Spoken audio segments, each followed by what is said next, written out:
New Zealand ও পাকিস্তান সিরিজকে সামনে রেখে conditioning camp শুরু করেছে বাংলাদেশ জাতীয় ক্রিকেট দল। প্রথম দিনে ফিটনেস টেস্টের পর ফিল্ডিংয়ে গুরুত্ব দিয়েছেন ফিল্ডিং কোচ জেমস পেমেন্ট। ক্রিকেটারদের সময় দিয়েছেন হেড কোচ ফিল সিমন্সও।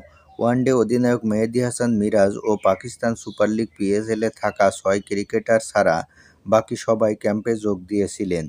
সামনে টাইগারদের নিউজিল্যান্ড সিরিজ, তারপর পাকিস্তানের বিপক্ষে রয়েছে টেস্ট সিরিজ। তাই ঈদের ছুটি শেষে শিষ্যদের নিয়ে ক্যাম্প শুরু করতে দেরি করেননি ফিল সিমন্স।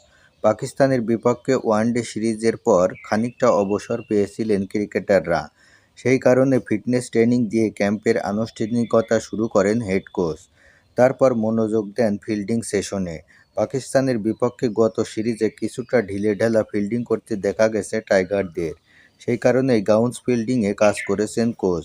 টি-টোয়েন্টিতে কীভাবে রান বাঁচানো বা রান আউট করা যায় সেই দিকে গুরুত্ব দেওয়া হয়েছে। বিকেলের সেশনে ট্রেইনার ও ফিজিও ছিলেন লিটন শান্ত মিরাজদের দেখভালের দায়িত্বে। এভাবেই চলবে আগামী এক সপ্তাহ। তারপর শুরু হবে ব্যাট বলের অনুশীলন। আগামী ১৭ই এপ্রিল নিউজিল্যান্ডের বিপক্ষে সিরিজ শুরুর আগে প্রস্তুতি ম্যাচ আয়োজনের পরিকল্পনা রয়েছে টিম ম্যানেজমেন্টের। ঘরের মাঠে পরপর দুটি ওয়ানডে সিরিজ জেতা বাংলাদেশ নিউজিল্যান্ডের বিপক্ষেও দারুণ কিছুর অপেক্ষায়।